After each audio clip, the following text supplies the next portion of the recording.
আমরা রাতে একটা সংবাদ পেলাম, গোপন সংবাদের প্রেক্ষিতে যে গিয়াসউদ্দিন আল তাহেরি একটা ইসলামপুর নাজিরাবাড়ি নামক স্থানে সে একটা মাহফিলে সে প্রধান অতিথি হিসেবে বক্তব্য দেবেন। এই সংবাদ পাওয়ার প্রেক্ষিতে আমরা আমার সঙ্গীয় ফোর্স সহ যা ছিল আমার মোবাইল পার্টি আগেই রওনা করছি। পরবর্তীতে আমি আমার বিভিন্ন পার্টি নিয়ে রওনা করে পথের মধ্যেই শুনতে পেলাম যে সে অলরেডি বক্তব্য শুরু করে দিয়েছে। পরবর্তীতে আমরা যখন আমার পুলিশ পার্টি আমরা যখন যাওয়ার টের পেয়েই তারা বিভিন্ন স্লোগান, উস্কানিমূলক স্লোগান এবং সরকার বিরোধী বিভিন্ন বক্তব্য তখন শুরু করলো এবং তাহেরি সাহেব তখন স্টেজ আমরা শুনতে পাচ্ছি সে বিভিন্ন উস্কানিমূলক কথাবার্তা বলছে।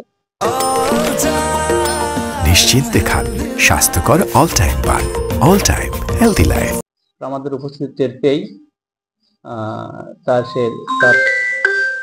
উপস্থিতি টের পেয়ে সে তার যে সাঙ্গপাঙ্গ ছিল, তার যে অনুসারী ছিল, তাদের কটনের মাধ্যমে তাকে কটন করে ফেলে, নিয়ে তাকে পালাতে সহায়তা করে এবং এক পর্যায়ে পুলিশের উপর তারা উদ্ধত্ত হয়ে তারা ঢিল, ইট পাটকেল এবং পুলিশকে আক্রমণ করে এবং আমার 3টা গাড়ি, পুলিশের ব্যবহৃত 3টা গাড়ি ভাঙচুর করে এবং আমার 6 জন পুলিশ সদস্য সেখানে আহত হয়।